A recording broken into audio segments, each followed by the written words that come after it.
Hello, everyone. I don't even know if there's people streaming, Scrat. I haven't even looked. That's how busy we were chatting. There is no viewers right now, but that's okay. Hello, everyone. Welcome. You putting on your squirrel? I might play around with it while we do things. So welcome to the channel. We got Sage. Sage is here. Just bring him into the call. He's more than welcome to if he wants to.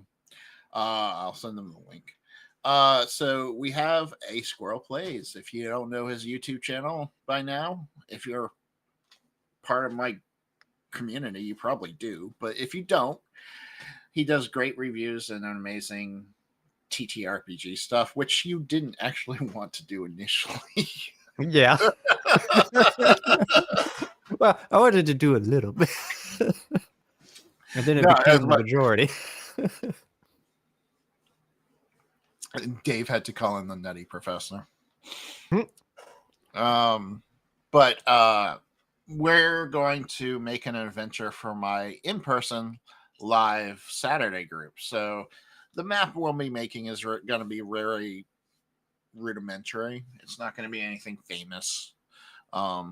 I'm definitely not making waves in the map making community, let's say.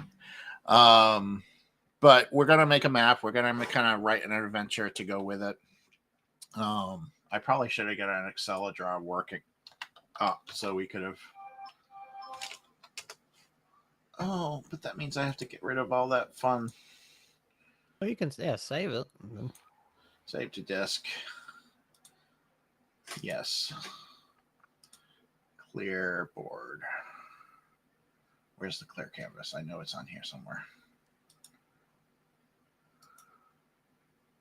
Do I want my regular squirrel for my videos on there? Do I want the grumpy squirrel, or do I want like a really fat chunker of the squirrel? I don't know. Are you grumpy right now? You don't seem no, grumpy. But I really like the grumpy squirrel. Hey, Skillum. Here, but not here. All right, no problem. Thanks for being a view. It really helps. Lurking.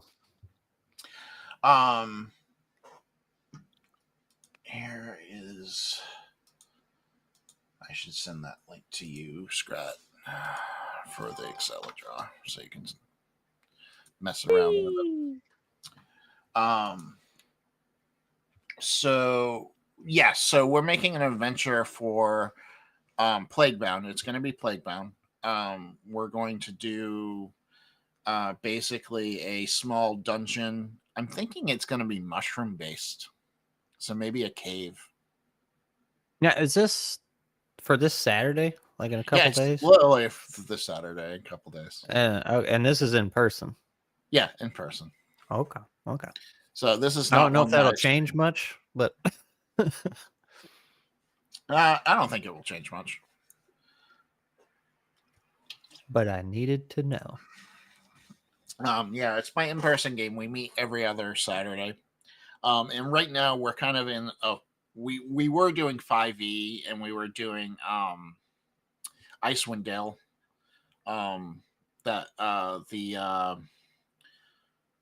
Which one? It's a big long Icewind Dale campaign.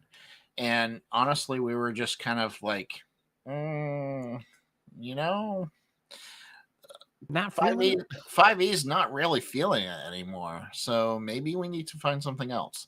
And we've tried Index Card RPG, but most of the players weren't there for that one. So I'd like to redo that one. We tried Daggerheart. That's where I played Daggerheart.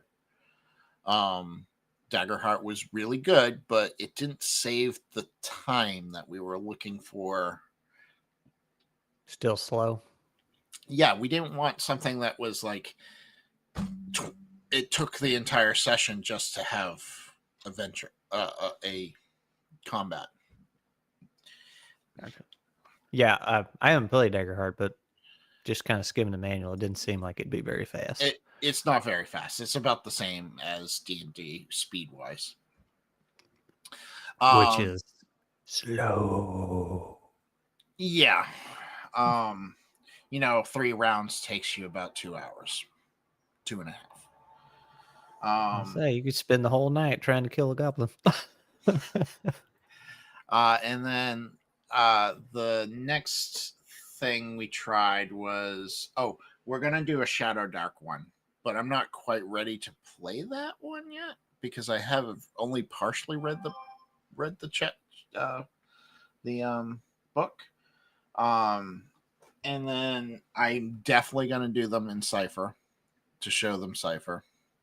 I need to try Cipher. Like, I have been Hey Rex. around people involved with Cipher, but I have not played it for some reason. So Hey Dread. I think Cipher is Wes really fun. likes. Doesn't Wes really like Cipher? Wes really likes Cipher. There's things about Cipher I don't like, but it sounds like in Cipher 2.0 they're fixing those things that I don't like. So I'll be interested to see what they do for 2.0 because it is going to be somewhat compatible with the previous one. You'll have to do some conversion, but it won't be super hard, they said. Interesting. And then what else? So I want to do that. Obviously, we're doing Plaguebound this Saturday. And then my counter GM on that, I call a counter GM because she's the one that actually was DMing for a while. So if we pick one of my games, I'll be DMing. If we pick one of her games, she'll be DMing. And she wants to do the old lady one. Oh, why am I spacing on names today? The old lady one where you're an old lady and you're investigating a mystery. So she wants to try that. Cipher is pretty interesting. And actually, Plaguebound has a lot of Cipher in it. So you've probably actually played closer to Cipher than you think, Scott. Well, I've had a few people when they're playing Nuts, they'll be like, "Oh, Cipher does something similar to this." I'm like, "Well, sure, I don't know." Yeah, it's Nuts that has that like GM. They call it GM intrusions in Cipher, but it's the same principle. Like when you get a critical failure, the GM can do something to you because the GM doesn't roll in Cipher. If I'm it's your favorite. I know, I hate that, and yet you and Wes still talked me into making my next system GM dice. It works, man. It does work. That's what I hate. Though I will say, I've been toying with one I'd like to do. It's going to be very similar to Nuts in the sense, very free flowing, open, do what you want, but you will always roll against a GM's roll. Everything will just be contested basically. Rolls. Yeah. That will slow things down. So keep that in mind. Yeah. But not too much because the way I want to do is there's not going to be much like, all right, what does this creature have? What does that creature have? It's just going to go. Like, yeah. Easy roll. I mean, and ideally it would be the same as, okay, what's my target for, like in Nuts, what's my target for this? Oh, it's 10. Okay, let me roll.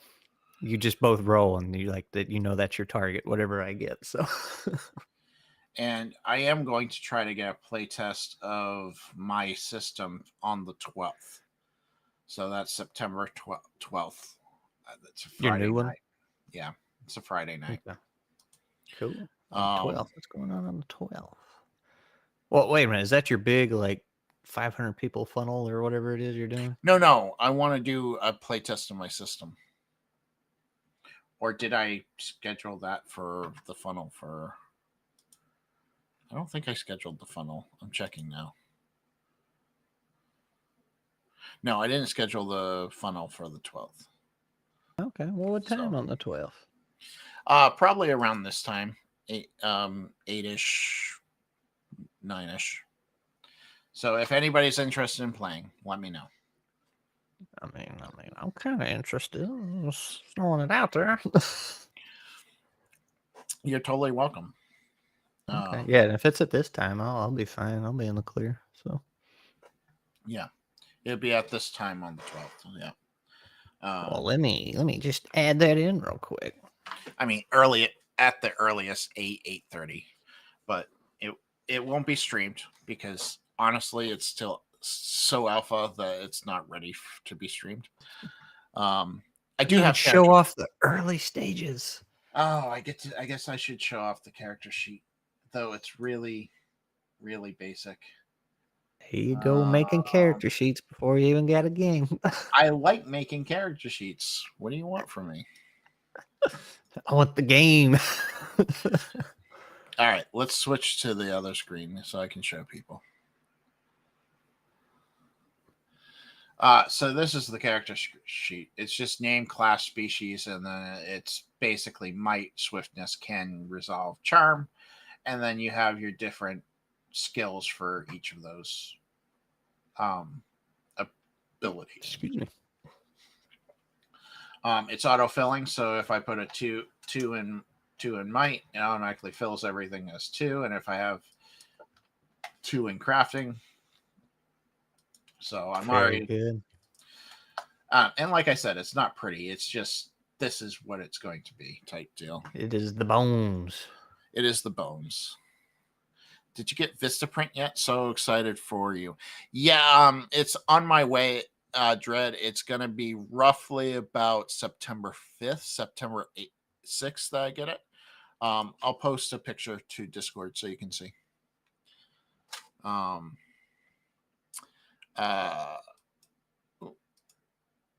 You can't play test without stats. I know I have some characters already built. Like I have, if you really want to see, I have playtest 1. I have Garrick Stonefang, which is basically a warrior. He's a Shalgren. A Shalgren is basically a paladin race, so not paladin, paladin race. They're basically skeleton anteaters. They have like an armor anteaters. And then I have Vexshade, who's a Krovix. A Krovix is, oh god, I don't even remember what a Krovix is. Do you? Do you remember? I didn't even know you had races or species or anything. It was just mechanics last time I saw it. Krovix were a species of. Oh, I know what they were. They're the species that is a basilisk, not a basilisk. What's the chicken-like creature from D&D that turns people to stone? Oh man, names are not good for me right now. The beholder. I mean, he's not exactly a No, chicken. not beholder. No, there's a chicken. Cockatrice. Thank you, cockatrice. They're a cockatrice. Cockatrice race. I didn't know they turned people to stone. They do, yeah. And then you have Serena Moondrift, who is a Lunara, which are a moth race. And cool. then the last one so far that I have is Tavlin, a cleric who is Norelli. Norellis are basically axolotls. So that's what we have so far. Very cool. So I do have 4 players, but literally it took me 3 minutes to make these characters. So it's like no problem as far as like making characters. Like it was really quick and efficient. So they're not Raven, which is funny. It does sound kind of Raven, but they're cockatrices. So basically, they're cockatrices that have hands. And then I have humans. That's the other race I have. And then I have a crystal race. They're living crystal, but I haven't come up with a name for them yet. But anyways, yes, tonight is a fungi dungeon. Is what I'm thinking. A fungi dungeon? Yeah, there's a reason for it. I want to show the reason, but it's downstairs. So, Scrat, entertain the chat for a second. I'll be I right mean, back. it's fungus. That's the reason. It is entertaining. It's fun. Like who? Mushrooms. The whole dungeon could be made out of a mushroom. The dungeon could be inside of a mushroom. And you could chop at the walls and they just regrow, and then the hallway starts closing in on you because it's growing too fast. There you go. I got the plot for tonight. You got the plot. I heard you. Yeah. All right. So, the reason why I want to do mushrooms, or well, plant-based, is that's stream safe. Look, guys, look, chat. The reason I want to do mushrooms. I don't know if this is seen, but I signed up for Skinny Minis. They're basically minis that are made of plastic. And they have like, I got the plant one first. So there's like, this is like a, wow, names are not working for me today. Your shroom doom. But like they have like giant plants and that type of thing. I have one to open right now in my house. Oh, so is that the you must have got the one for this month, which is the Rogue Gallery one.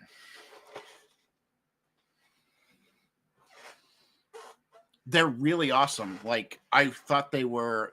I was like, maybe. The only problem I have with them is they come with 5e stats. Bleh. Yeah, but they come with these awesome cards. I mean, look at that little guy. He's got a spiky head. So Mandrake is the name of what I was thinking of. So I thought maybe we could kind of do like a mushroom like plant type base, like a cavern to look into. So is it full of mushrooms, or is it like part of the forest that it's in? Or? I think it's kind of part of the forest that it's in.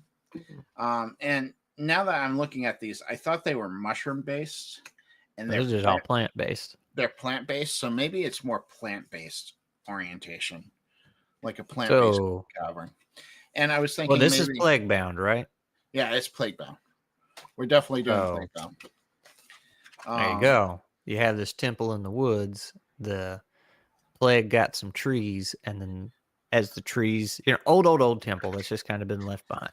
I know. I really want to use these guys. They're like pumpkin, like jaguars. So I was thinking we could make a room where they kind of ambush the party. So let's say the trees are kind of grown into the temple and everything, because it's old and rotten and everything. But some of the plague got in the trees. And now that's how you have dangerous tree roots and vines in there, as well as your plant creatures. That would be a cool idea. Yeah. The fungi spores spread the plague. They don't spread the plague though. Fungi spores don't spread the plague. In fact, fungi spores help people, as Scrat abuses every Sunday. Oh, boon.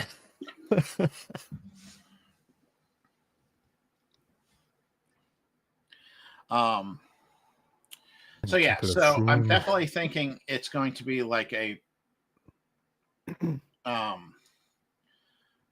like a cavern, not necessarily like,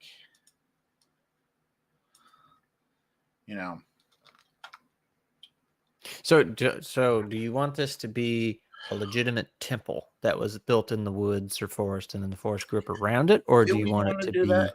Or do we want to do like a cavern, like overgrown cavern? I think an old decrepit temple that's got overgrowth all throughout it would be cool. Okay. That's an aesthetic I enjoy.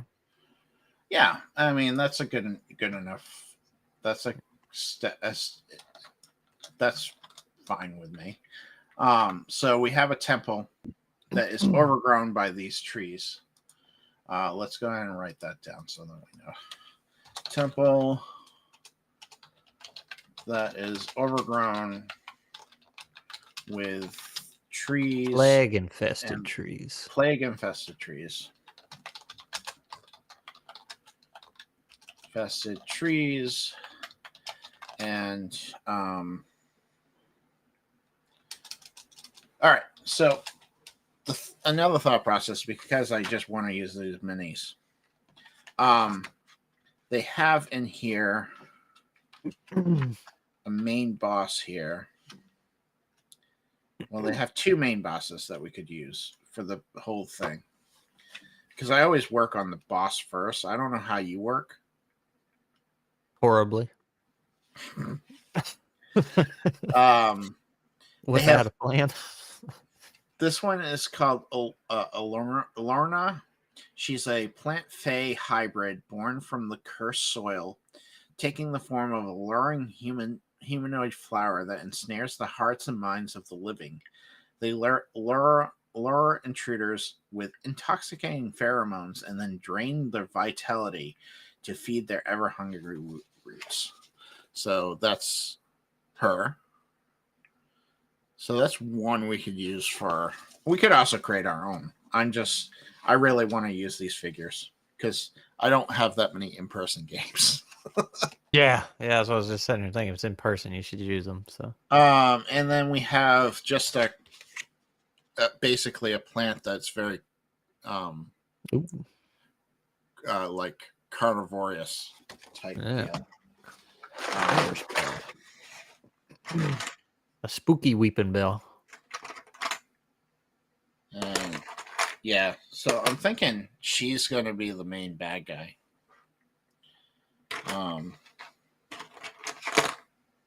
Like she's controlling everything type deal. A crystal cavern. Oh, okay. So hold up. So that could make, because every time you're fighting plague stuff, you got to really worry about like getting corrupted and everything, right? Right. So if you wanted to alleviate that, kind of give some cushion and all that, you could have her infected, but controlling all the plants. That's what I was thinking throughout the dungeon. She might even be something that people that built that temple worshipped to begin with. Ooh, and then she got corrupted. People worshipped her at the temple. That is a good idea.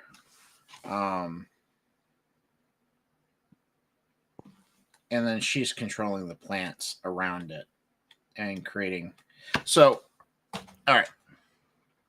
So we have the main bad guy. So it's going to be Lorna, or however you say it. How would you say that? Is that how it's spelled? That is how it's spelled, yeah. Alraun? Alraun? Alraun. Ranun. Okay. Raun. We're going to call her Al because... Yeah. But where is the tree from Evil Dead? Hey, Chris, how you doing? Well, we got chat in two different places. I thought you said you were just doing Twitch. No, I'm doing YouTube too. Yeah, keep up with both of them. I always do both. Well, I thought so. But... all right. So this is the boss room. Let's call this boss room for now. So the boss room is going to be obviously the biggest room because it always has to be the biggest room. So it's a temple, you said. So this would be like the place. This would be like where you would worship things and that type of thing. Well, when designing TTRPG content, I use the term temple very loosely. Because, but when I say temple, I think Zelda levels. I do too. So not really temples. No, so, I consider them temples. I guess it could be, but so I I thought they mean, had. in the fire temple, just you going inside of a volcano. I thought they had like icons and stuff on here. They might. It's been a long time. Images. There we go. They do. Um,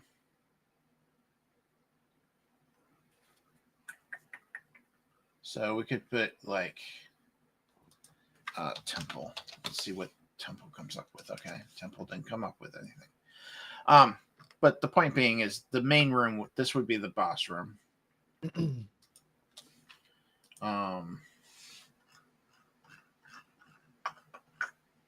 We'll call it number 1 because I really just need a basic layout because I'm not. I was gonna say I was thinking, oh, let's make a temple with all the overgrowth because that's a fun map to make. And then as soon as I said it, I was like, oh wait, we're not going to be playing on a VTT. So We're not playing on VTT. There's no point in making like this fancy. yeah, so you're just going to print this out and put it on the table, pretty much, or I mean, I announced it in 6 different Discords. I mean, it wasn't that sneaky. Now, the one that me and Wes did last night was sneaky. See, I didn't even know you streamed last night. Yeah, me and Wes kind of sneaked up and did our thing without me. I know. All right. So if it's a temple, the layout seems to be That's your place of offering at the end, where they go make all their offerings to Alrune. Correct. Yeah. And there's like a lot of plants in there. That might now be corrupted. Multiple entrances to this place, or do one main entrance? I love a good hallway before the boss room. I do too.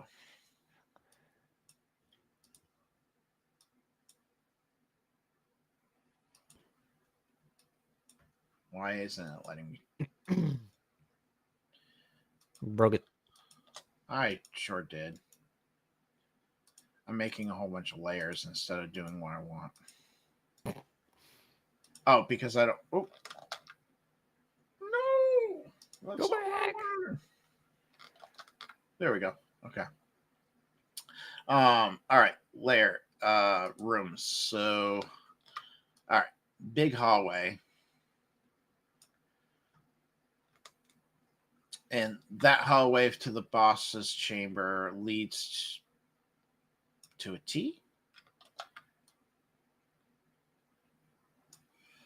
So, if you want to make this very Zelda-y, you can have that hallway locked, and then you just have a big main room out there that you just drew, and then it goes to several other rooms that they have to solve. That's usually a way I like to make maps. Yeah. That's usually my default. It's like that way they can kind of go in the direction they want, but that last, they got to unlock that last one. Let's be a little bit less.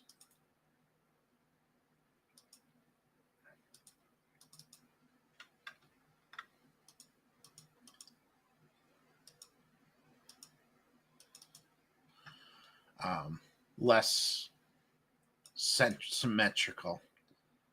And here I am making it symmetrical. And then you just don't like 90-degree angles. That's all. I guess not.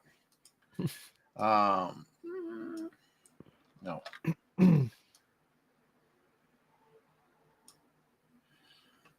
All right. So what would be in this room here? What do we want to put in room 2? Well, how is your door locked to the boss? That hallway. That's a good question. 4 keys, magical orbs, runes light up. I would say let's do oh, that's kind of cool.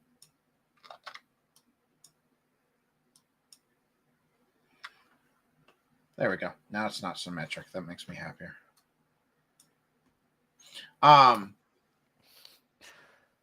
Let's make it 3 necklaces that they have to insert into the door. Necklaces? Is that what you said? Yeah, necklaces. Okay. Not enough dungeons have puzzles these days. It's usually a riddle, maybe a take it to be, and a handful of encounters to train. Yep. And Exactly. I don't know if you can call finding 4 keys a puzzle, but it's like something to do at least. Now, how you get the keys can be puzzles, but I'm a fan of walking in. Here's the main room. Oh, there's the boss key door. Right, you know what you're supposed to do now. How you go about it's up to you, but like what the goal is. It's like that. I need to get through this door, so let's go find the keys. Now, necklaces. Do you want to have 4 dead priests lurking around here that have the necklaces? Let's do this. Let's do no, because I want to use these figures. So let's do it this way.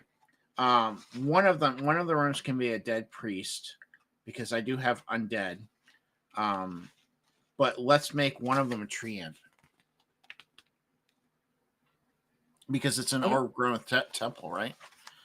Yeah, and I was gonna say, like, when I say 4 dead priests, I mean like they're just their skeletons could be there, and then maybe the plants are controlling it or something, or you walk in and they're protecting it as you try and get to the necklace.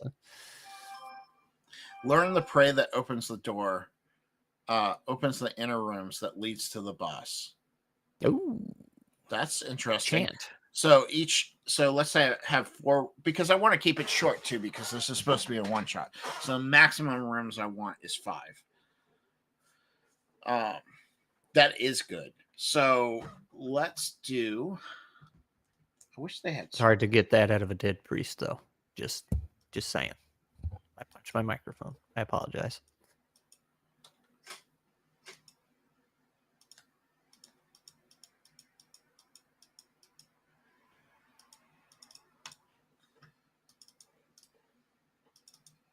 All right. Let's do and the players have to solve the order. That's a good one. That way you can actually have a little bit of a puzzle at the door. Exactly. That's my thought process is that we give scraps of words from each one, and then that's exactly what I'm thinking, Chris. Entryway here because that's the entrance. And then we'll do kind of like that, and then another room there. All right, so there's our 4 rooms. Let's add some doors because they should not be nice and open. There should be doors to them, but they should be unlocked doors compared to the main one.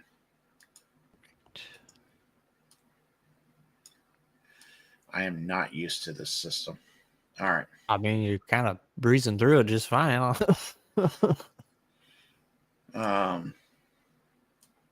Seem to know what you're doing. No, I'm guessing.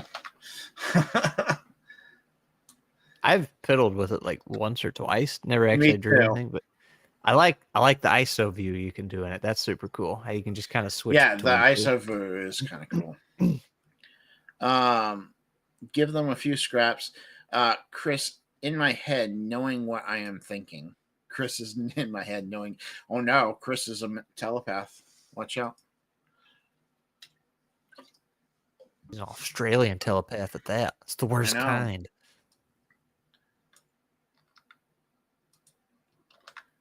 Oh, make you see kangaroos in your sleep. Or some of those drop bears.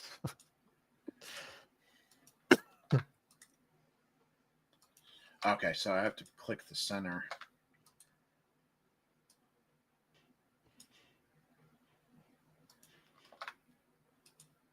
What you trying to make?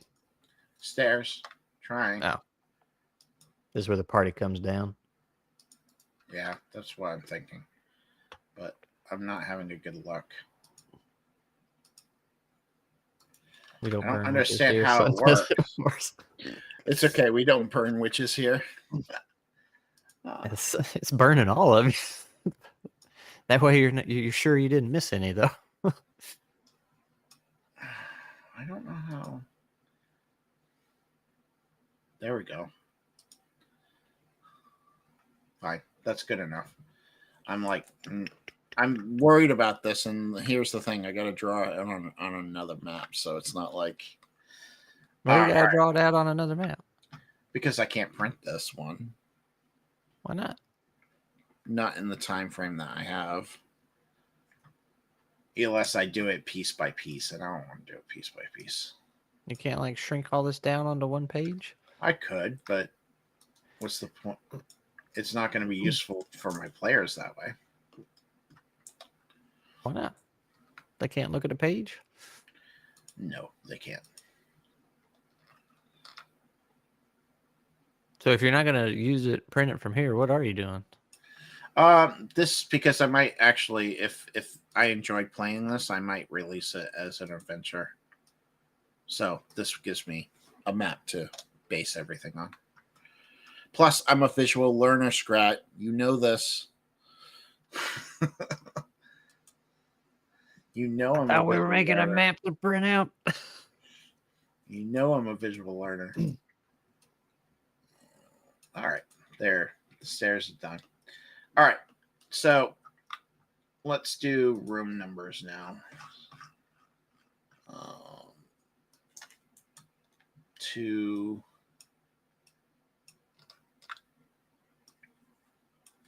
That's 2 and 3. Put 3 up there. Put them in numerical order of where they have to go first. I'm just using this as a reference, Scrat, because I'm a visual person. All right, and then 5. All right, so now we have numbers that we can reference for this. All right, so let's boss room we'll deal with in a sec. Let's go to room number 2. All right, so room number 2. Could be a cool accessory to include with it on release if it becomes modular with individual rooms you can place on the table as the party reach them.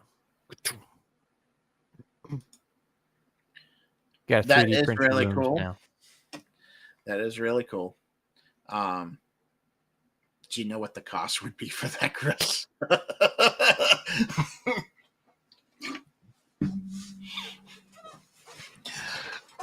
I am an independent developer. I don't have a lot of money. But I could definitely give you a zine with this map in it, and then you could do what you want with it.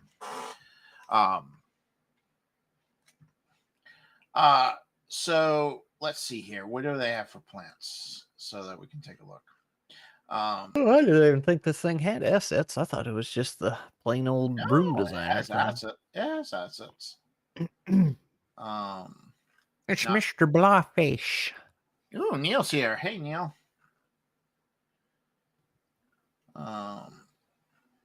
They're not very complicated assets because it's not designed to be. All right. So room 2. What enemy do we want in the enemy in room 2? Or do we want an enemy in room 2? Because I'm always on the thought process that sometimes rooms don't need enemies. They need challenges.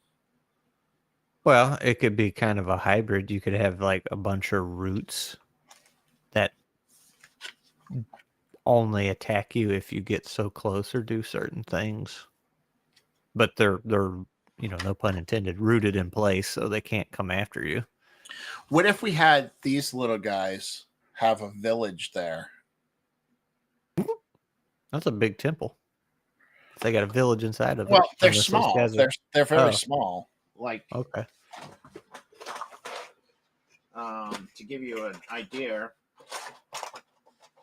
of how small they are. Scissors are basically free.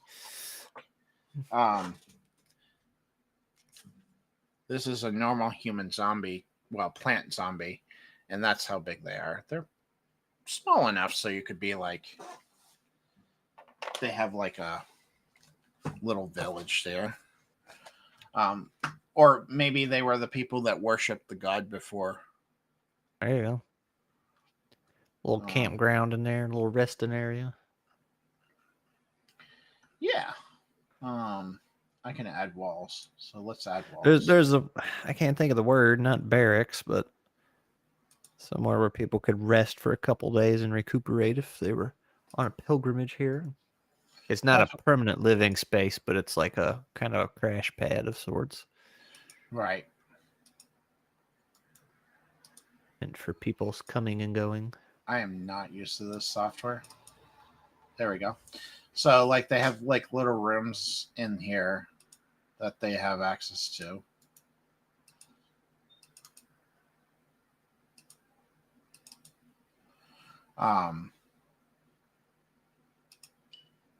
Are the players going to be like, well, I mean, I was going to ask if the players are just one square, but we're not on it, so. Yeah, it's about 5 foot. I'm thinking 5 foot squares. This is a very so large. It's a very large temple. Yeah. Yeah. I got overzealous with the drawing. Hey, Xenia is here. How you doing? Hi-oh. Maybe if PCs spend too much time in the room, they run the risk of destroying the creatures' houses, or they start becoming mushrooms themselves. I'm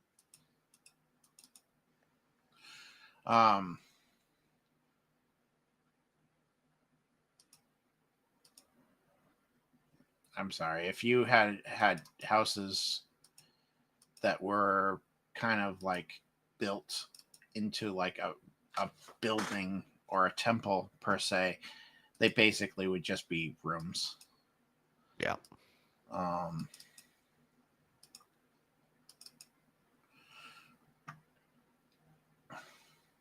And then we could have like a mass temple. You could stack them though, since this temple's so big. Like they could be a tall room, and like the houses are kind of stacked and staggered for multiple levels. Yeah, neat. That's a possibility. They become Poe. That's right. They become awesome. In other words, we could have a big statue in there of her. I mean, this is not an image of her, but you get the point. This is for Plaguebound, yes. What movie had little aliens living in the locker? I know of the Star Trek had the TV show with a little, but that's all I know. Could be a challenge for the dungeon duration. Spores in the air, and the longer they take, the more risk of adverse conditions they are. Plague spores? Should I do plague spores? Maybe I should bring that into the Sunday game.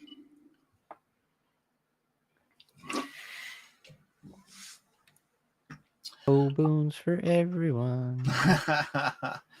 All right. Do they have plants? Plant. They do have some plants. So let's put some plants.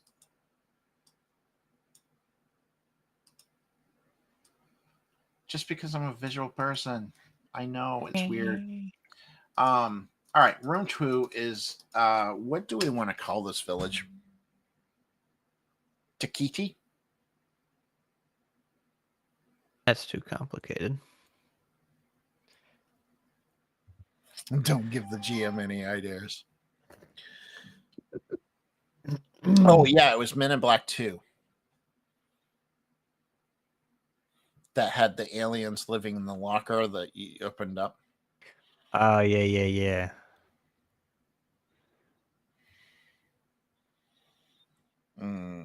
All right, so room 2 is kind of like a village of worshipers.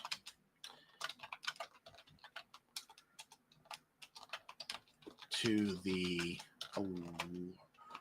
Lorne, or however you say her name, Al. To Al.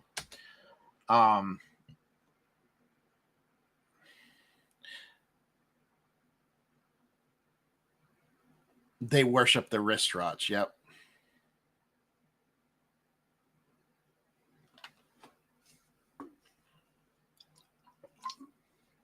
Well, just Attempting to draw an Excalibur, what I meant with the houses, but I can only do so much in there.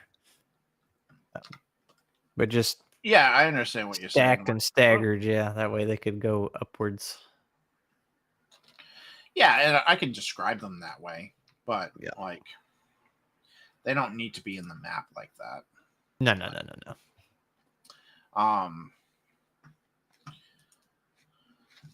Do they have roots?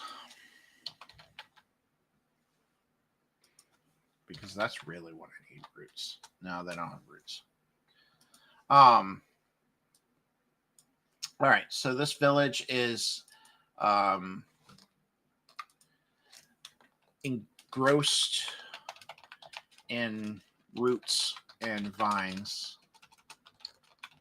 Small buildings that are stacked. I know I'm so beautiful with language right now. Stacked upon each other. There are little green creatures that don't speak common or any known languages, because I don't want them to be able to talk to them. I think, unless maybe they should be able to talk to them, but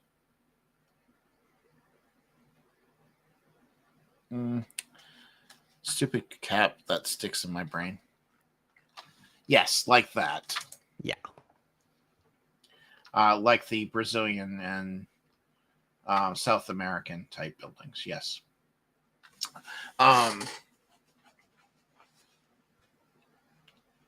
They seem very tribal in their picture. So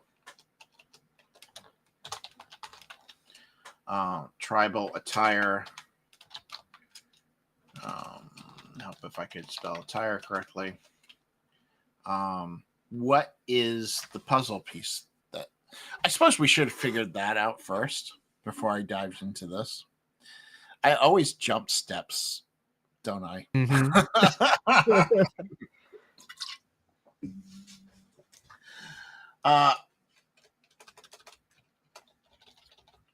What is the poem or song or whatever to get into the boss chamber?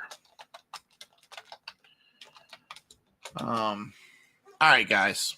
I'm not good at poems. I'm not good at things. What do you guys got coming up with? Come on, chat. Don't fail me now. You trying to make a poem or a chant? I would say a chant, right? Because it's got to have pieces to it. So I was thinking it was a 4-line poem, I would guess, right? 1 line each. 1 line each. And then they have to arrange it in order that it makes sense. So last time I made a poem riddle thing, it was a whole campaign endeavor for them to figure out. I'm not saying it won't be. It was actually good though. It worked as intended. It was supposed to be a long thing. So line 1. You want a silly one? If it's the little shroom guys. 3 and 4. Yeah, it's definitely they're not really shrooms. They have like they're plant based. Shrooms and blooms. It was a Toy Story. The little aliens toys in the vending machine. They worship the claw that picked them up. Yep. Yeah, claw. The claw. I have been chosen. Farewell, my friends. It needs to be a chant long enough to break into 4 in a way that the lines could be interchangeable in order. Complex, I'll cook.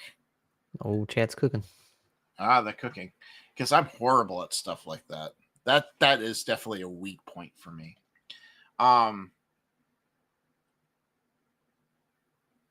let's see. What do we want it to be about? Well, obviously plants, because she's controlling plants. Told you, Um, shrooms and blooms. maybe mind control should be mentioned, or something of that sort. Um, The way of the root, the way of the spore. the way of the root, the way of the spore. That's actually a pretty good one. Um,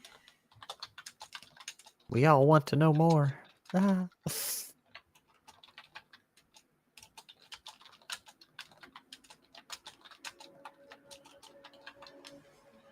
um, The man, way of the root, the way of the spore. There was a rasping at my chamber door. note to self: don't write when you've had a long, extremely long, extreme day at work. Um, let's see. I like the way of the root, the way of the spore. That could be the little guys. They could just be chanting it to the statue when the players come in. Oh, Um, there you go. The way of the root, the way of the spore. Say it again to open the door. And see, so Zaxania's line there, say it again to open the door. That should be that should not be the last line because it sounds like the last line. you're And that's what right. players would probably do first.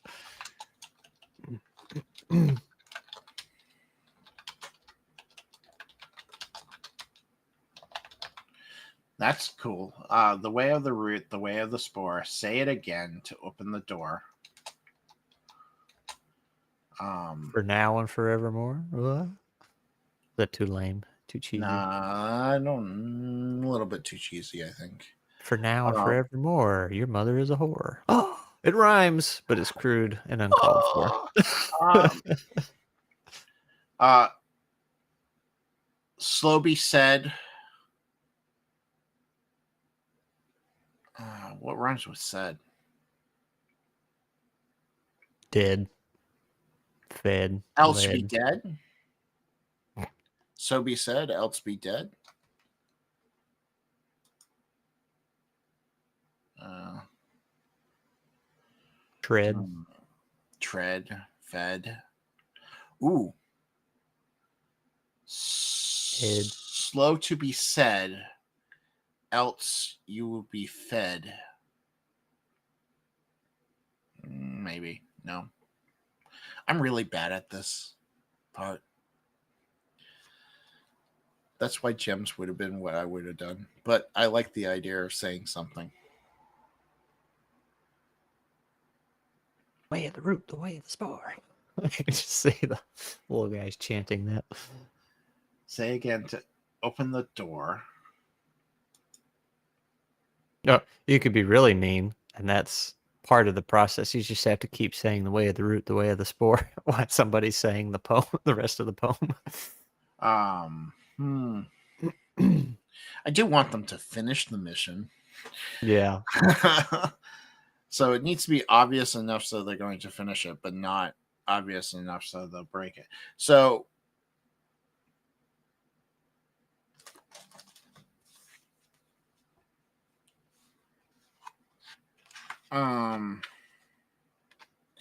I like the idea of having dead in there somewhere, because then we could do it could be the zombies that give you that information.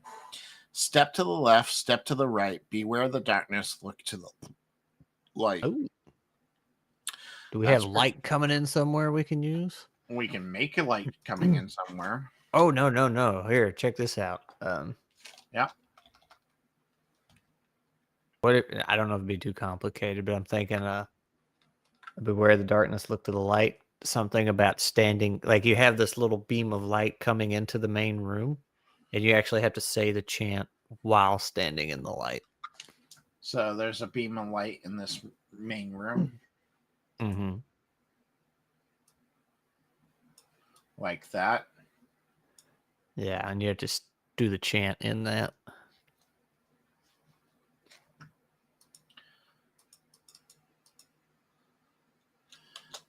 Step to the left. Step to the left. No. Step to the left. Step to the right. beware the darkness.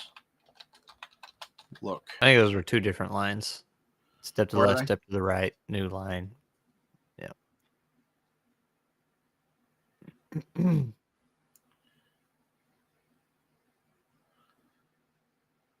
I cooked too hard. I took myself out.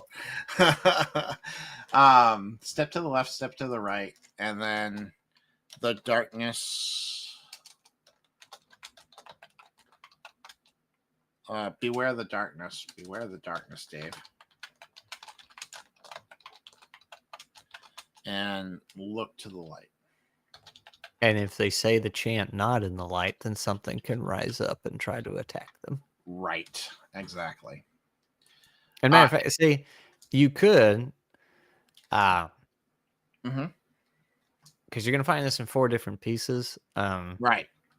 That could be a lot of different going back and forth. So you could give them some pretty solid hints how to construct this, but the trick is saying it in the right spot. So Right. that way, when they mess up and they're not in the light, it's just one mess up. Like the things rise up, they get in a fight. Like they don't keep rising up. It's just a one-time incident. Just a one-time incident, and then I could use my jaguars at that moment. Mm-hmm. Mm-hmm. Got to have some darkness. It's Plaguebound. That's true. That's true. That's true. Yeah, that's true. Plaguebound definitely has some darkness. All right, so we want the little creatures. What are they called? So that I can just put them what they're called.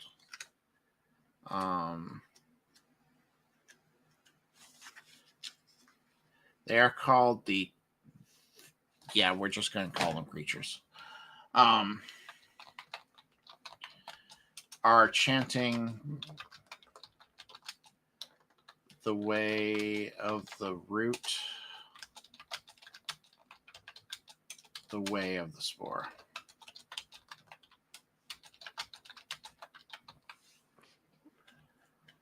Hold on. If the temple is for a big EG, why is the chant advising them to look to the light? It would be something reverent of the bad guy. Now, remember, the bad guy was a good character before she got infected with the plague. Also, it's a game. Don't think about it too much. My thought process is that the big bad evil guy, was actually good at one point, and then the plague affected her, and now she's evil and cunning. But that too, but also what Zach's saying is she was saying it'd be funny they accidentally released a BBG. That can be what happened. Like she's locked away in that door and you open it up. So yeah, that's true too. All right, so that's room 2. Room 3. We might have mentioned that before you got here, Chris.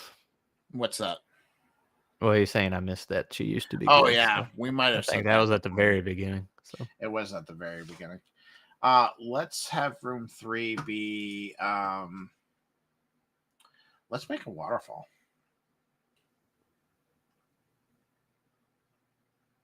With plants and stuff.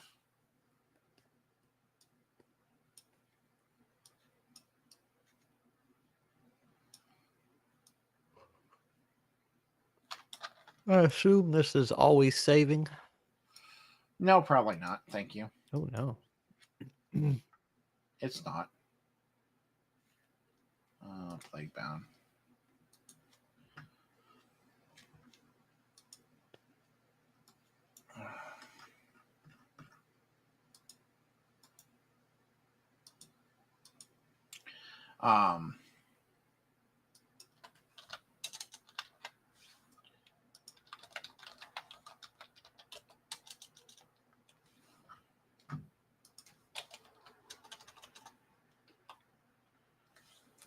I didn't hear that either. I was just making words rhyme. Yeah, that was when we very first started out. That was a brain nugget.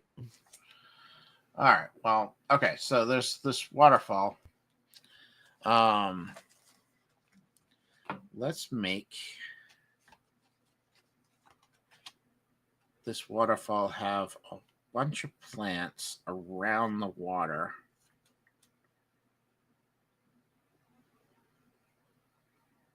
And then we could have like the shambling orchid, like a worm thing, live inside the water.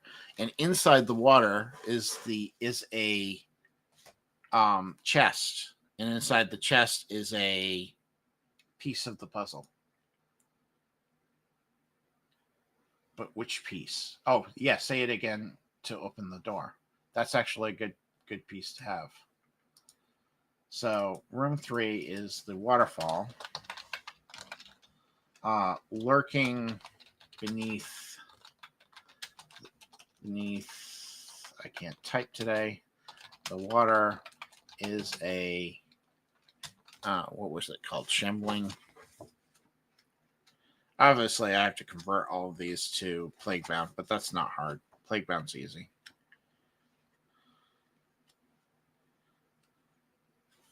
Shambling orchid.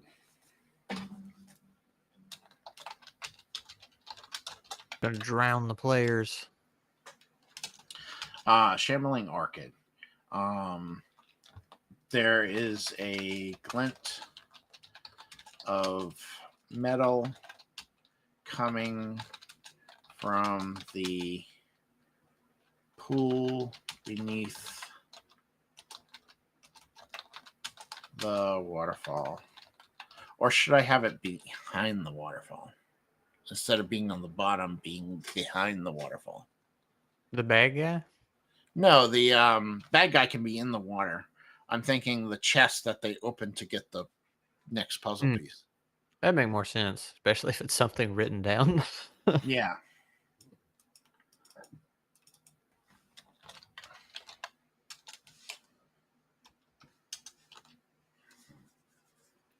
The issue with say it again, open the door, and it's hilarious is that players might take it as advice and try to make a 3-line chant, then say it twice.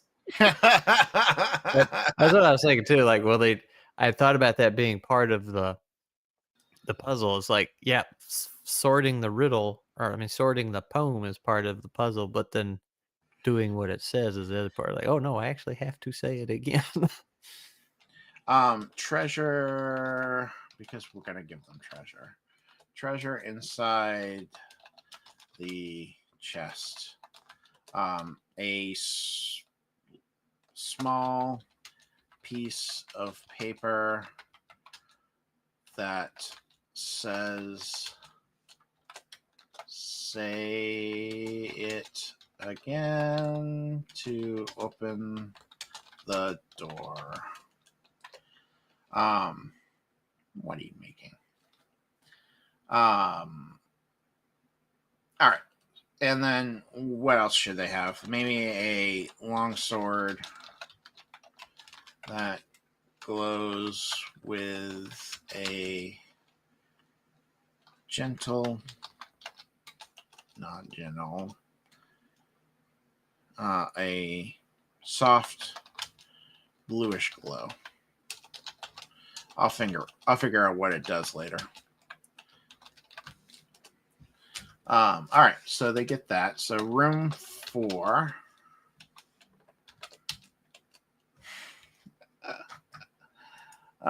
Room 4.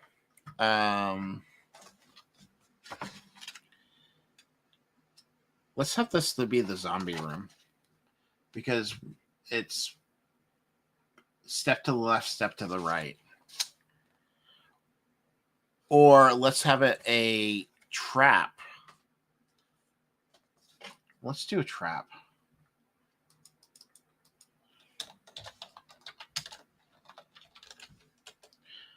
Let's have it an arrow slot trap, maybe?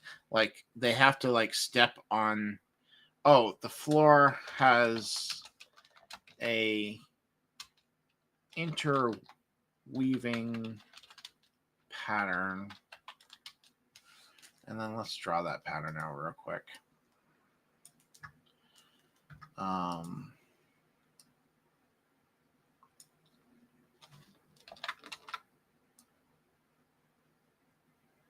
are you doing?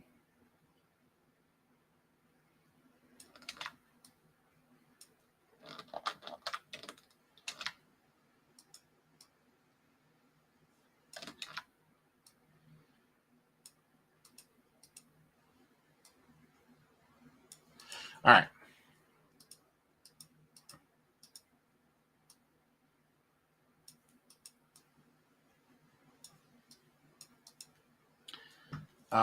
Let's do. You know it, Chris. What's Chris say? He said Scrat doing the official art over here. Sure is. You know, Scrat. Yeah, buddy.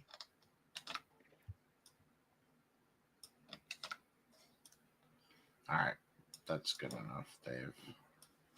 We're not making perfection here. Yeah, I'm still trying to play with it.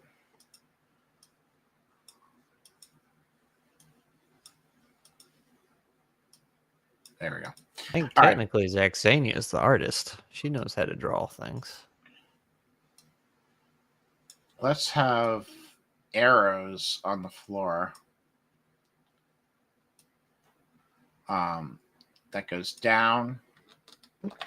No, let's get Glee in here drawing pictures for us. Come on, Glee. I know. You don't have to be on the stream. You can just doodle us some pictures. Step to the left. Oh, they're actually going to have to do a... That's what I'm thinking. Shake it all about? Shake it all about, yeah.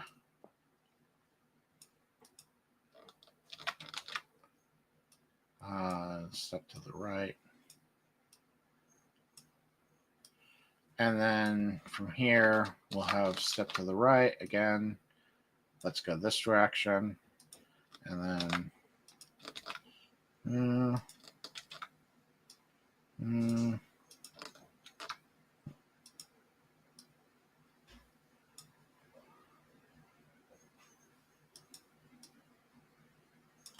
Something like that, you think? Let's see what you got. Where are they doing this? In the main room? And then they're going to... No, this is the trap room. This is number 4. Oh. Let's see. I can't see her. It's right here. Well, no, the map. I can't see the map if you're not on it. So. Okay, hold on one sec. Number 4. Okay, I see it. Just a regular square. There you go. Copy paste. Ooh, Zaxania says dark and light stones, floor tiles. Ooh. Yeah, that might make it a little easier.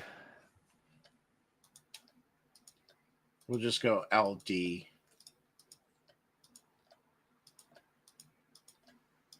So,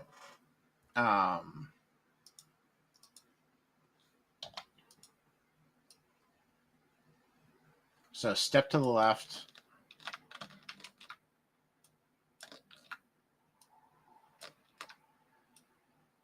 So you're thinking something like this, Xenia, or it's just going to be an error. It's going to be like step to the left, step to the right, step to the left, step to the right. So it's going to be like something like 2, 2, 2.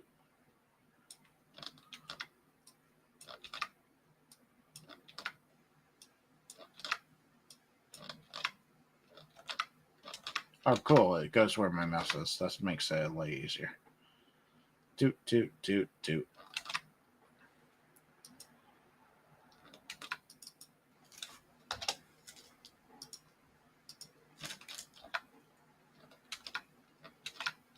So light and dark stones, and the light stones, that will be fairly easy for them to figure out, which is good because they're going to be struggling with the final puzzle. I don't want them to have to do too much.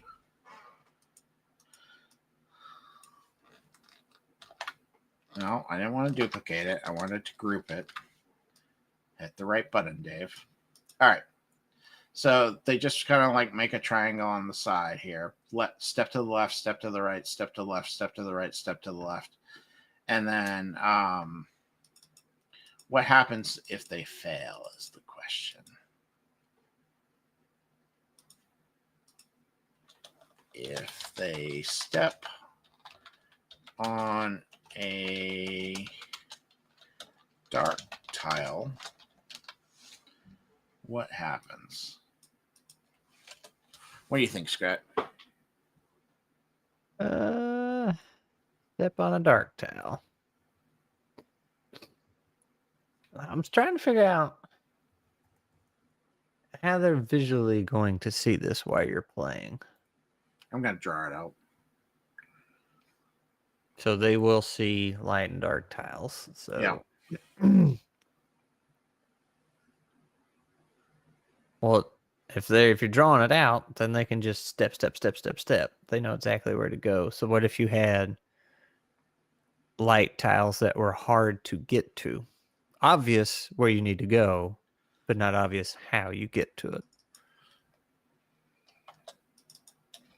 Like make that D.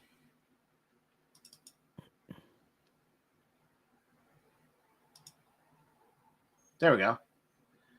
Step to the left, step to the right, go right again, and then step to the left. They have to jump over the middle. How many players you got? 4, 5. Do you want to have enough tiles for everybody to have to stand on simultaneously? In a particular No, because order? that means I don't want to draw that many. If you want a challenge, could have the trap not go off until they completely cross.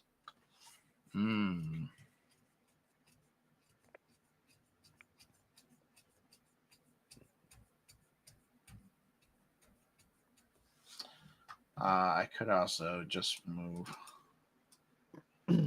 make it a little bit more challenging.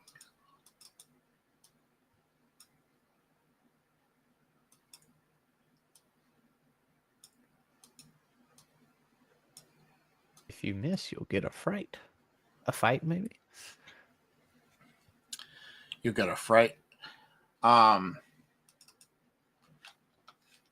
do they have in here that might be cool for a monster for this?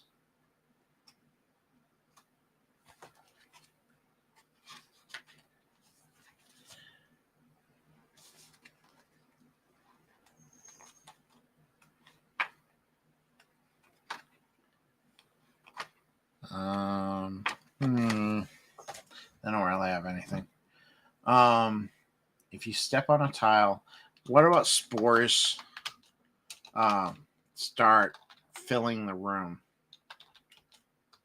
Ooh, gets harder to see the tiles, or just harder to do everything, or harder to see the tiles, and they get disadvantages. Banes.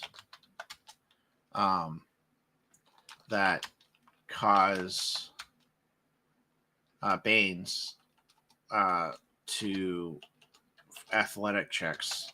Athletic checks. I spelled that wrong, but that's okay.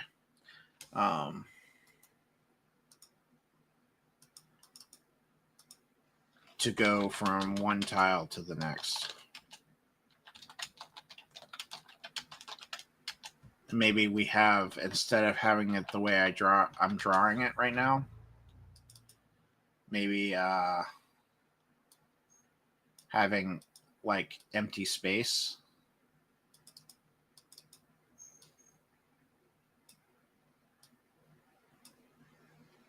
In between. So they have to make jumps. So instead of this being 5 foot, think of this as like a lot larger. Because that room is a lot larger than 4 tiles.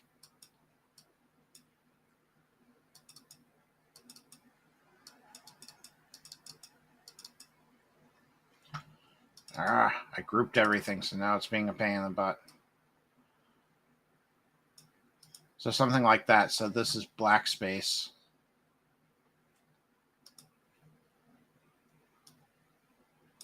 Would be funny for all of them get across and say that wasn't so bad, and then blam.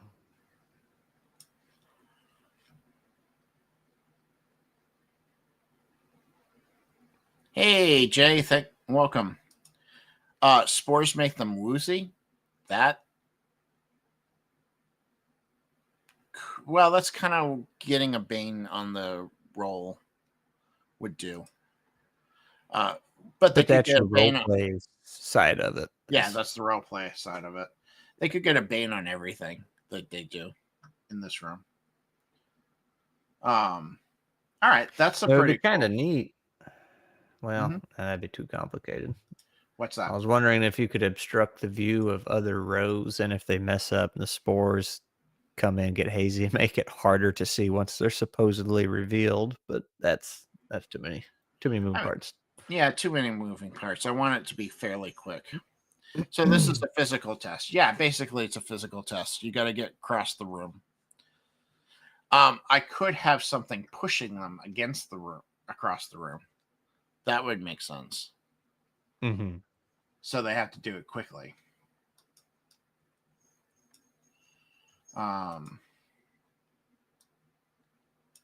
Rain of Banes.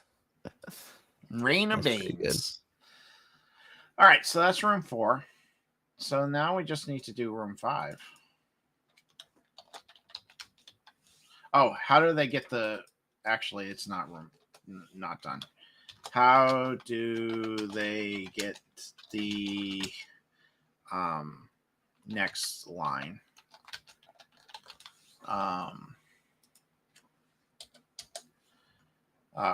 What are you drawing here? Mushrooms.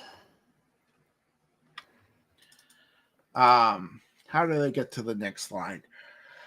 So when they get to the other side, what if we had like a medallion on there, on a statue or something that has the line on it? That works for me. You can tell I'm getting tired.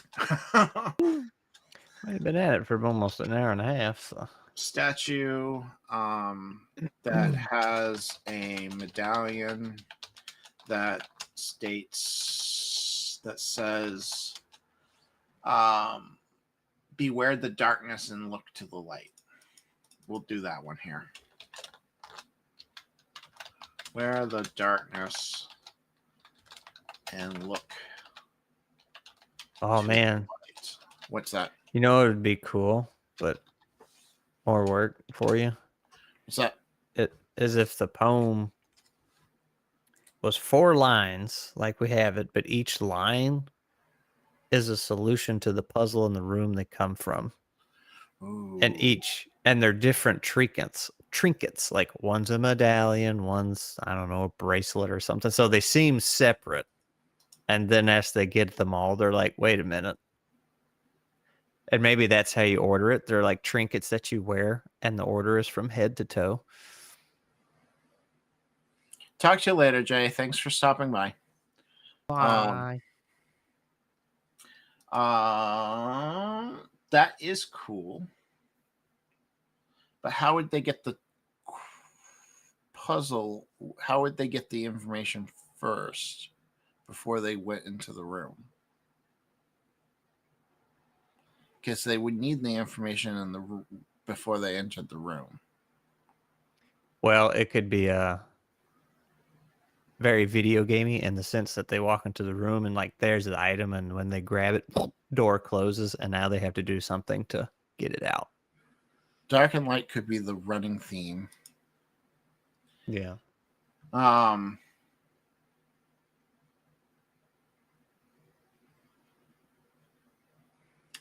I'm okay with that.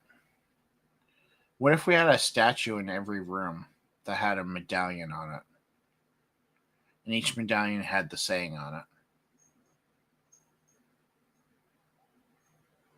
Or you could be more confusing, and the statue just has it engraved on it. That ends up being the solution to your puzzle. So then they walk out the first room, they're like, okay.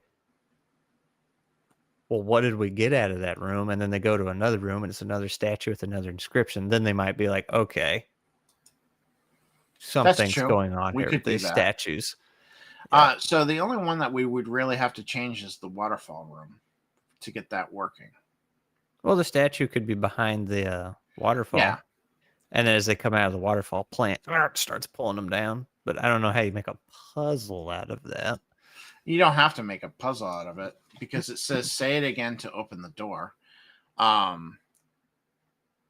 Did you just pitch the solution should be heads, shoulders, knees, and toes?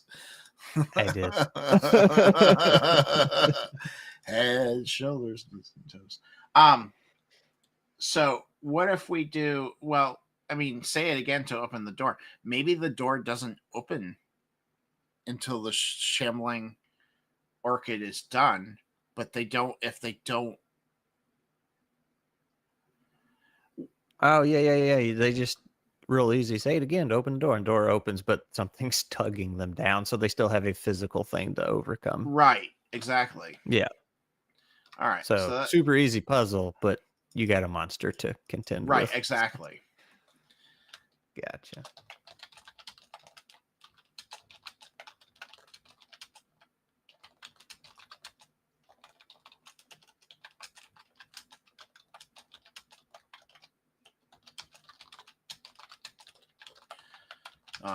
All right. So that's okay. So we're good there. Neil says maybe have a bottle of Head and Shoulders.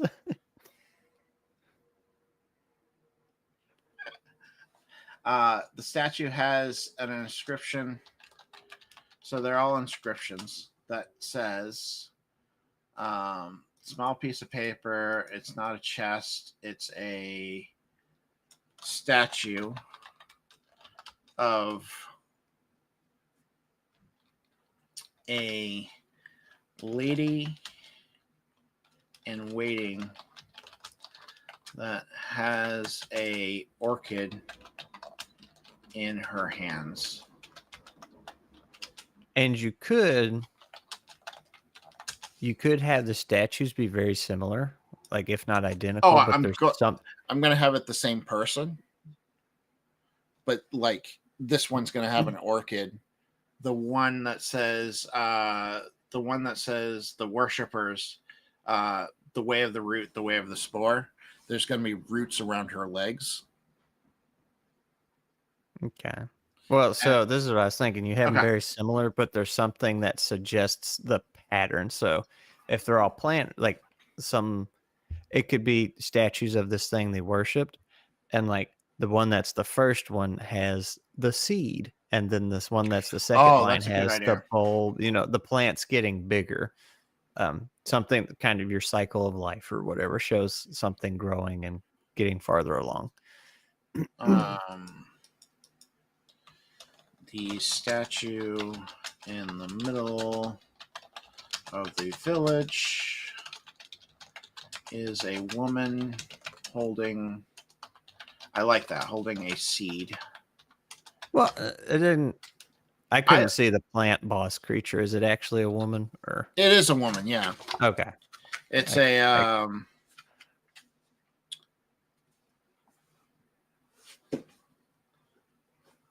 I was like, it could be statues of her.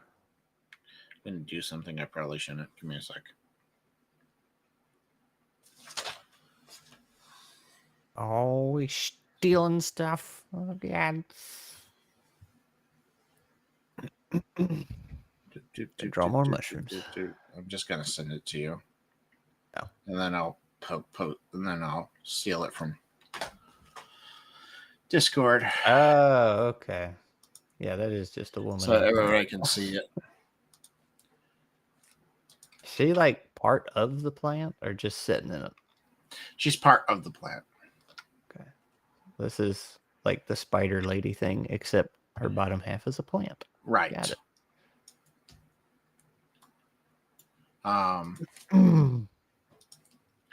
So yeah, so it's like a spider lady. But I'm thinking it's just the lady actually before she becomes a plant type deal. Oh. So the statue in the middle of the woman is holding a seed. Maybe she got the ick the plague and like that fused her with the tree and a plant or something. Just, That's my plan. That's the thought process. That was the thought process.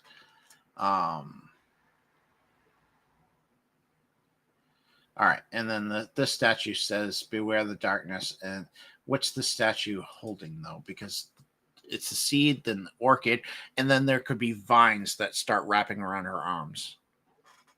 That makes sense.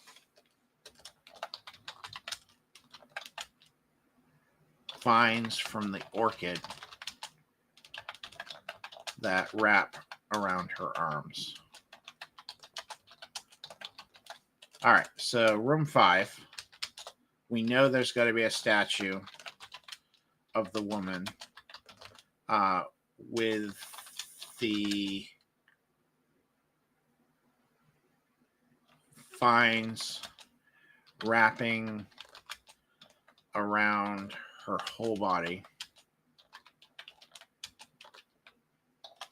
And the orchid is forming from her hands instead of just sitting on there, just holding. All right, so what's in this room though, besides that statue? the water one? No, it's the 5th one. We haven't done this one. They have these vine-like plants that extrude a sweet, intoxicating musk to lure living creatures close.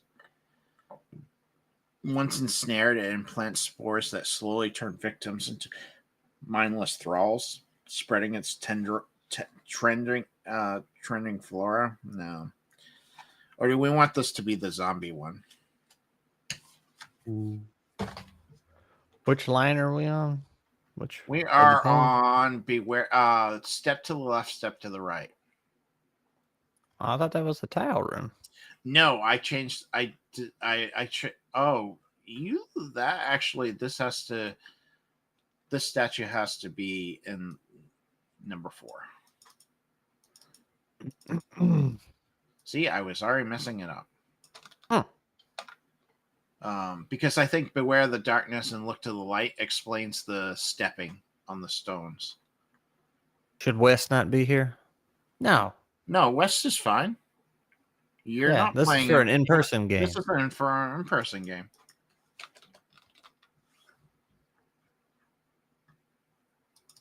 And now the rooms are out of order, so that will be good.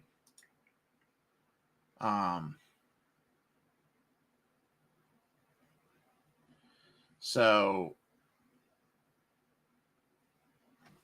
in the 5th one, step to the left, step to the right, and we're gonna do zombies, right? So what's the tile room? All right, so tile room's number 4. Let me draw lines so that we can. This is this room. Well, I got that, but like, what's the part of the poem? Oh, that's Beware the Darkness, isn't it? Beware the Darkness, yeah. Yeah, okay. And then this one's going to be step to the left, step to the right.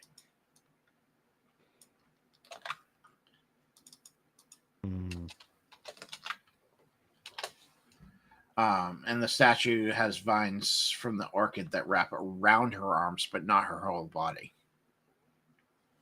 is the thought process.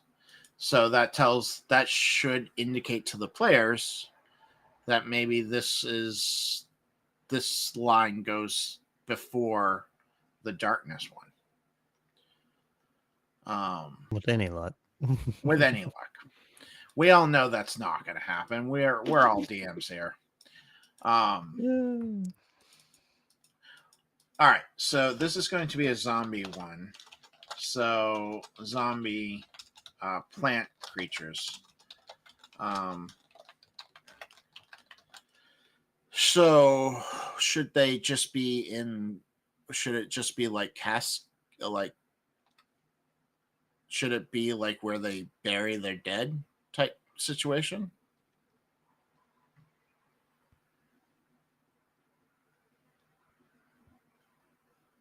How should step to the left, step to the right work in this though?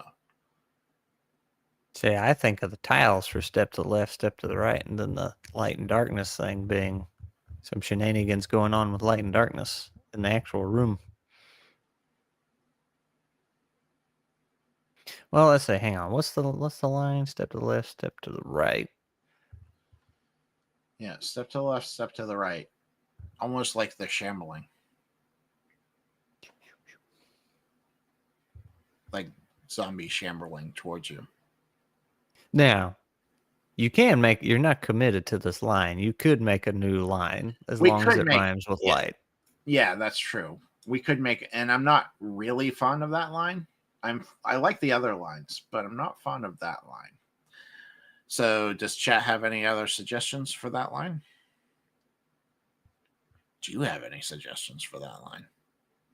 You got bright, tight, flight, fight, bite. Ooh, bite.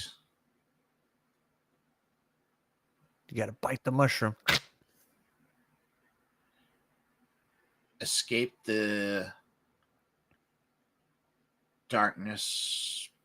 No, escape the something bite. Beware the darkness and look to the light. Where the Jabberwockies bite. Escape the something bite. I like bite. I'm just trying to figure out something to go with it.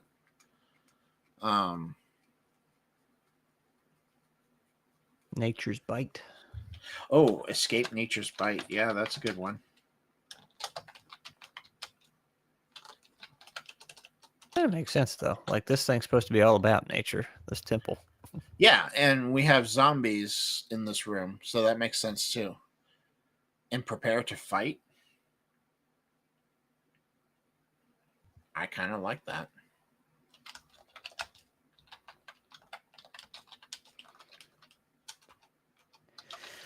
Something like open the door and beware the blight.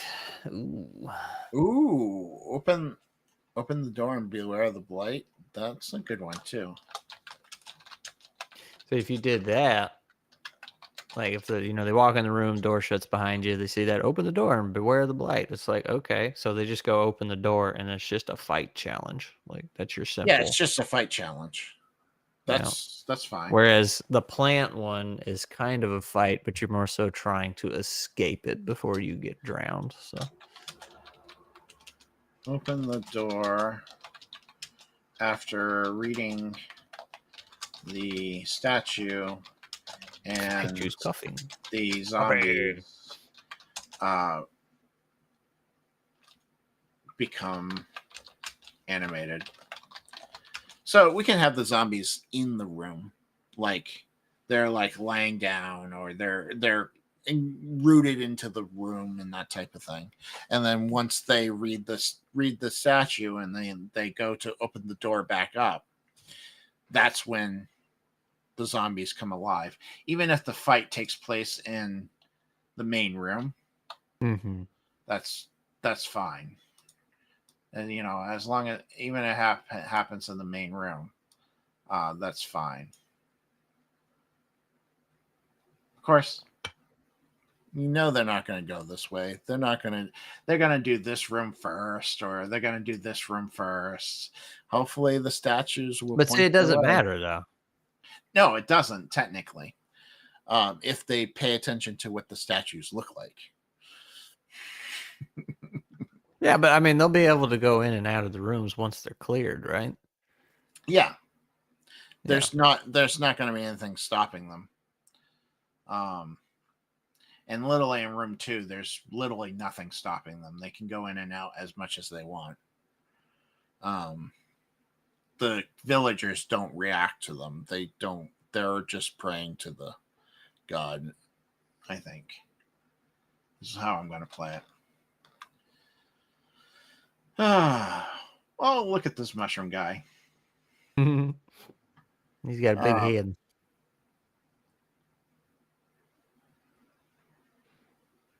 They'll go to room 5, the rest of the dungeon running from the zombies instead of killing them, because that's the nonsense players come up with. Bring the zombies into the village room. Yeah. Let me save this because I think we're pretty much done. Don't forget to save your map too. Yeah.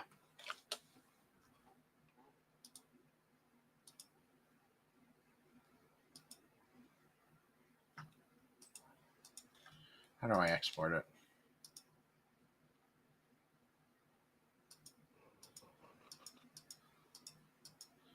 Do I have to pay for that feature? Nope, there's a download right there. Oh, no, it saves as a DS. Might have to pay for it. I screenshotted it already. So I played a game with Scrat where I blatantly ignored the NPC's guide and ended up skipping half his dungeon.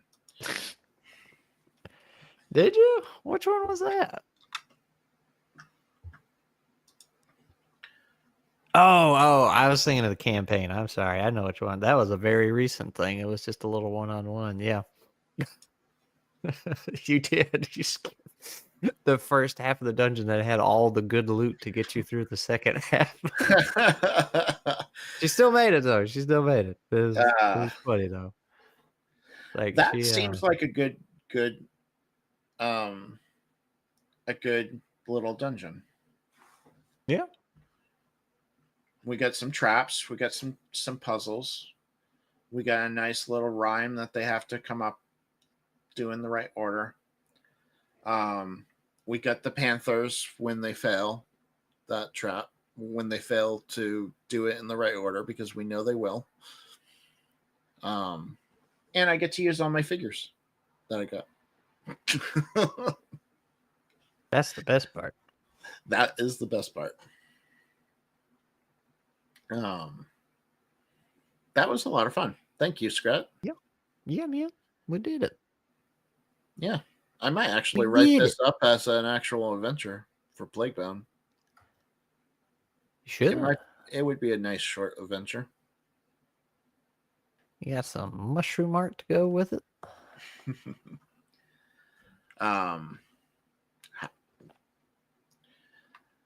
What do you all think? You guys want an adventure from Plaguebound after I release Plaguebound in January? Knock on wood. It probably will be more like April.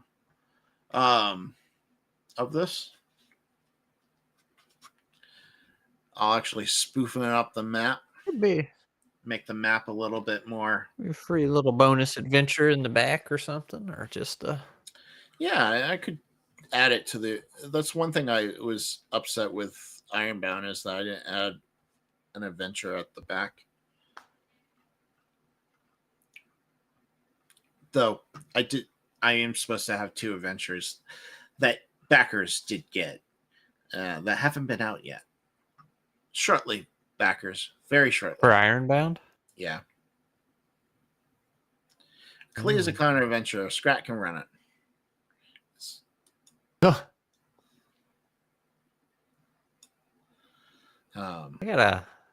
I got a really good Fallout adventure I could run for you. I enjoyed that one. I've done it a couple times. Yeah, you have. I haven't run Fallout it. and nuts.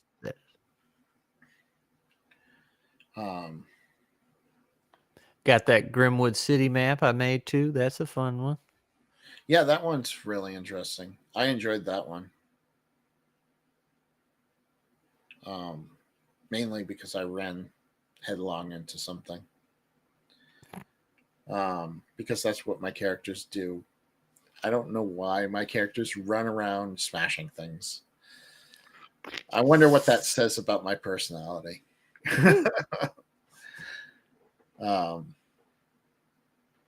So what do you got going on your channel before we leave? What can people do? Well, I just dropped a video today that was the review of Tales from Elsewhere. Finally, been waiting for that one for a long time. It's a good one. Yeah, it's a fun game. And on that note, his Kickstarter does go live in just a few days, September 2nd. So if you want to go check that out, there's a link in my Yeah. video that will say Scrat sent you if you use my link. So, Saturday I will be running a game. We will be playing Nuts, but we will be in the Tales from Elsewhere world. That'll be 5 Yeah. p.m. Central Standard Time. Still wish I was invited to that one. That one looked cool. Well, you're going to be at work, right? At what time? Saturday. Well, you're going to be running the game we just prepared for. Oh, if it's evening, yeah. What time? Yeah, it's at 5. It'll be 6 your time. Yeah. Yeah. You're right. I will be playing that one. If people, I figured you'd be at work, honestly. See, it's at 5 because that works for Peter. No, He's a few hours I have off from Fridays us. and Saturdays off. Every Friday and Saturday? Every Friday and Saturday. Oh, well, shoot. Yeah. Well, I'll keep that in mind. Yeah. Because I was like, oh, let's get some Dave in on some nuts. And I was like, wait, no, he's working. He doesn't get home till 7:30 or whatever. No, So. Fridays and Saturdays I'm off. Okay. There That's is good. your YouTube to your scrap video of Tales of Elsewhere. Go support Peter. Peter's a great guy. Yep. And if you're wondering why the squirrel's pointing at a RGB lit up computer, that's me showing how fast I can open PowerPoint.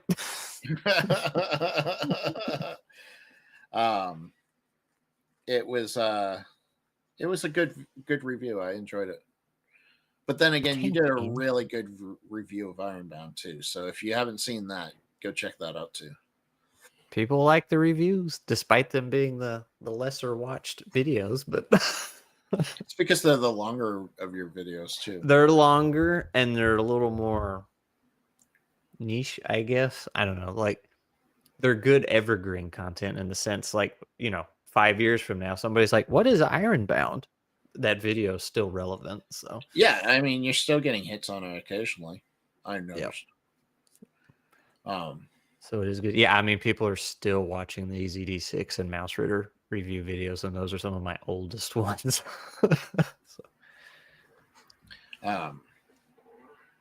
Scrat's PowerPoint RPM will kill us all. It will. Reviews are a lot of work. The hard part, DM Tales, is trimming it down to a size or a digestible size. That's my problem. Is every time I make a video, I can't seem to get it down far enough so it's digestible. I want to do 2 to 3 hour because I'm used to streaming, so I want to do 2 to 3 hours. Well, and then when you're reviewing a game, you got like, okay, well, we can talk about the author since this is all in the indie scene and people are interested in the author, and then you got to talk about the print quality and everything of the book and how it reads, and then you're like, well, let's talk about the actual game mechanics, and then it's like, well, how did it actually feel to play? And I try and cover all 4 of those, but you got to give them enough of the mechanics to get an idea of what makes it different and like what they can expect. But at the same time, you don't want to tell them everything because 1, it'd get boring, and 2, why did they have to go buy it since you told them all the mechanics? So, yeah, 800 words minimum for the reviews. Yep. Yeah, that's what I do. I'll write, like a 10,000 word script and then just start cutting it to pieces. Just get it all out there. It's like, all right, I can get rid of this. I can get rid of this. So a lot of work.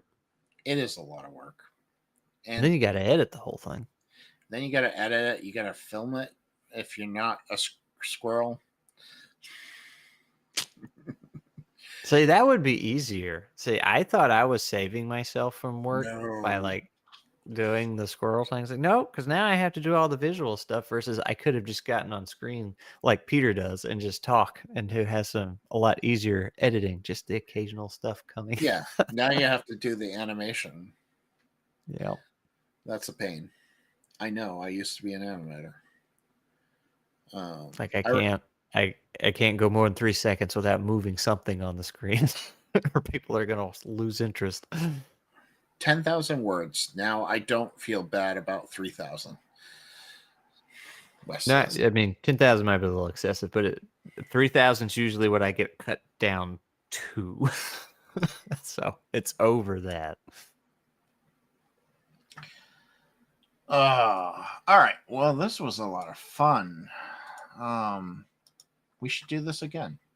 Maybe we'll do a nuts one.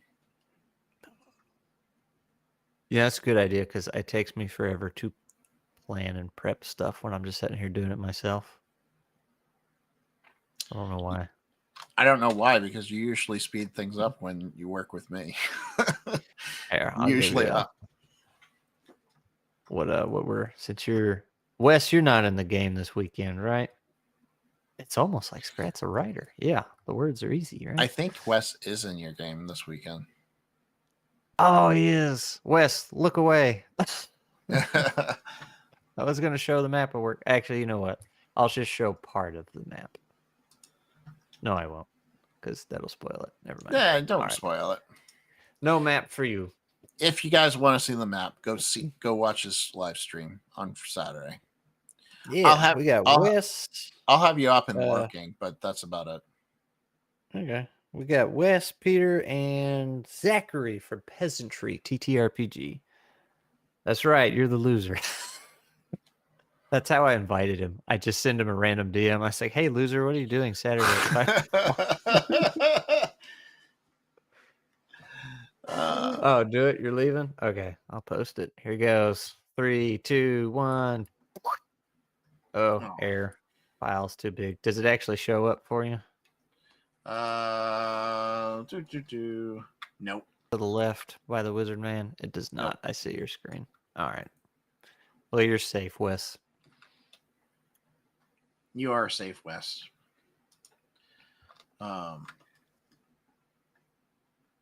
It was amazing. I didn't even show it on screen. Or are you talking about his first game? No, he's talking about being called a loser. The way I reached out and invited him. It just made his day. It did make his day. Oh, now he's DMing me. Now he's DMing you. I did leave. No spoilers, he said. Oh, okay. Yeah, that was a lot of fun. Hopefully you had fun. I know you were drawing. I did. On my channel, what do we have going up? We have Plaguebound on Sunday. And then I don't know what I'm gonna do on my channel. My channel's a mess right now. I don't know where I'm going with it or what I'm doing with it. What were your vote results? Your poll results? The vote results. Yeah, that's a good idea. This is one of those. Hold on, Discord needs an update. Because Discord always needs an update. So since I've gotten the new computer, I'm trying my best not to put Discord on it because I hate Discord. I've just been using the browser version. So, all right. So the results were GM Q&A with a guest was the primary one. The second one was an adventure building, which we did. And then the next one higher was world building. So, which I'm planning on doing some of those too. Well, see, where, okay, all y'all Grimwood fans, where y'all at when I make those videos? Because that's the stuff I want to make, and people don't watch them.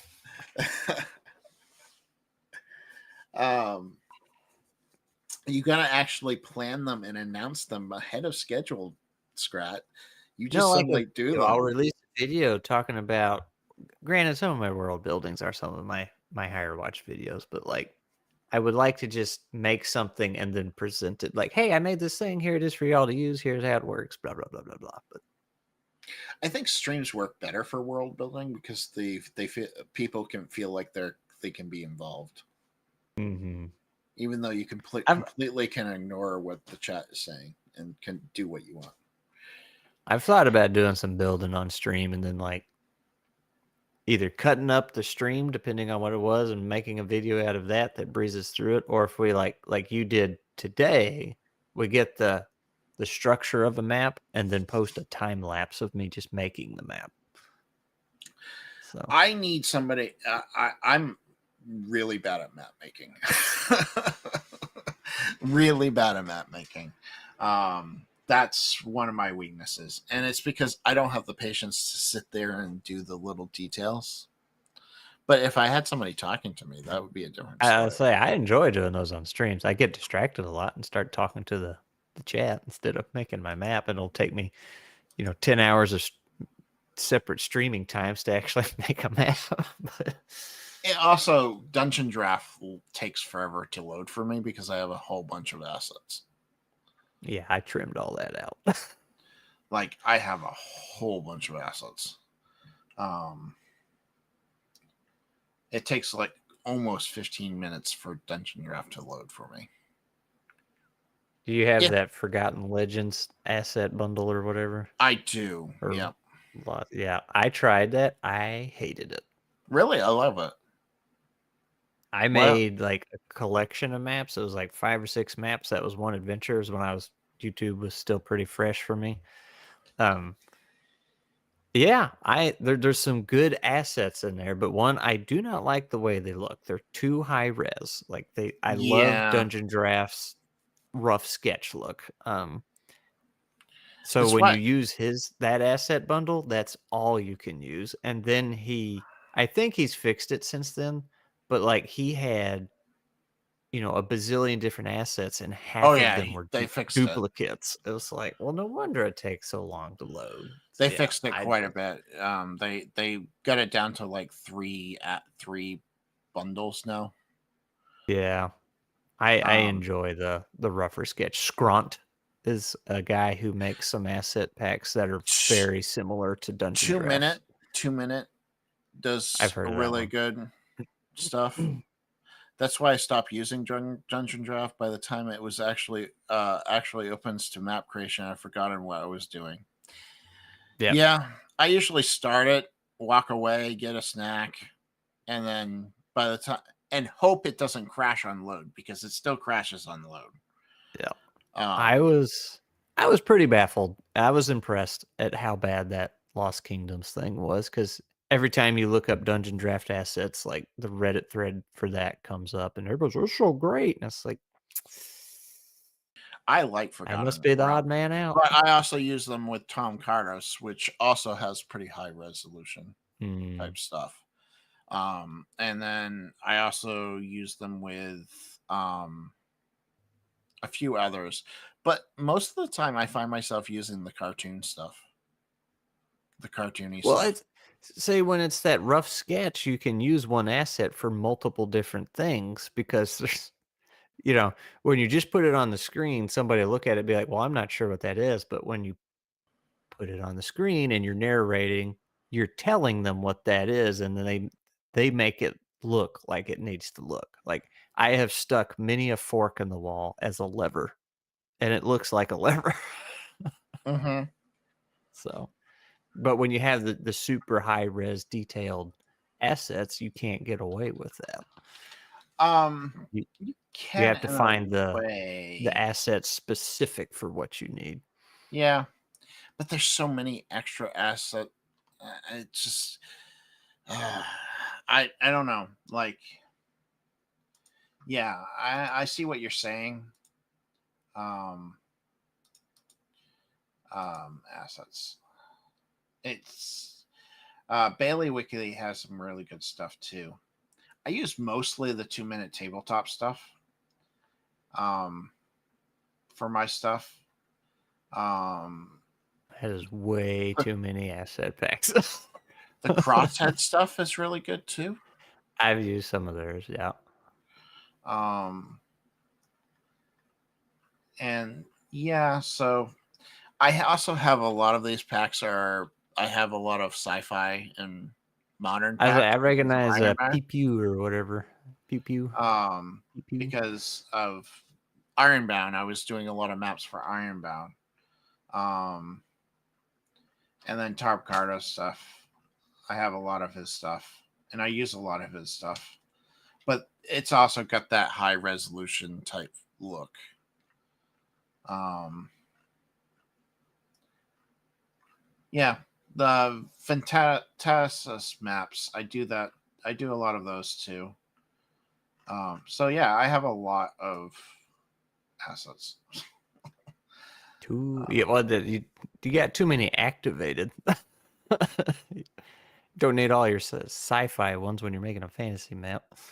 Ironically, I use the sci-fi ones a lot when I make a fantasy map because a lot of times it's like you can use, like you said, you can kind of like stick Yeah. stuff in the wall and kind of like modify it that way, or put things on top of each other to make something else. Yeah. So That's fun with the sci-fi ones, making weird machines. I do use a lot of sci-fi for fantasy maps, ironically. Um, yeah, I disabled a lot of my assets for a while, and then I just ended up turning them back on. But I agree with you, Chris. It takes way too long to load that I've really. What do you use now, Chris? What are you using for map making?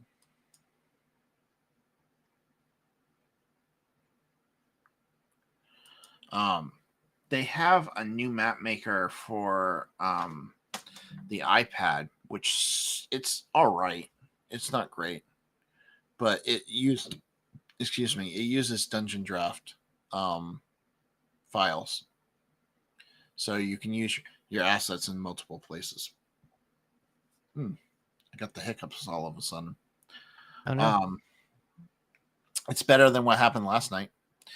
Last night, while Wes and I were talking, I got a cramp in my leg. Really bad one. But yeah, so I gotta find. I mean, Dungeon Draft just has so many good assets. Even their base assets decent. I like Dungeon Draft. I think it's a pretty nice tool. I don't like Wonder Draft. I thought Wonder Draft was just overworld maps.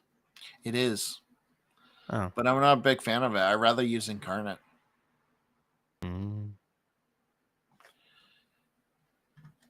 Yeah, outside of world maps, it's kind of subpar. I agree with you.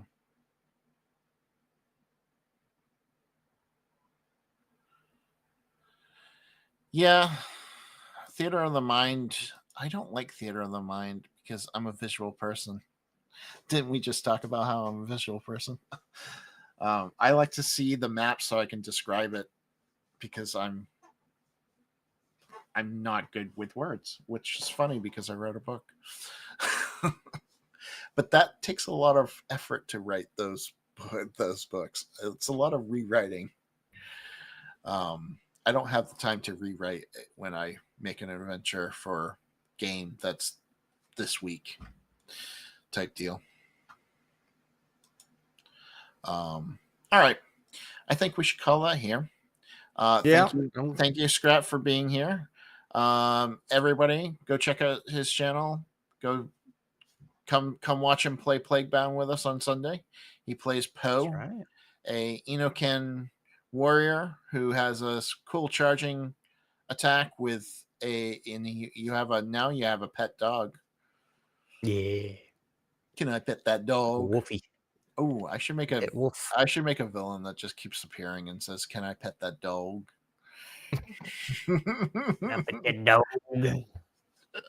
All right. Good night, everyone. Thank you for all being here.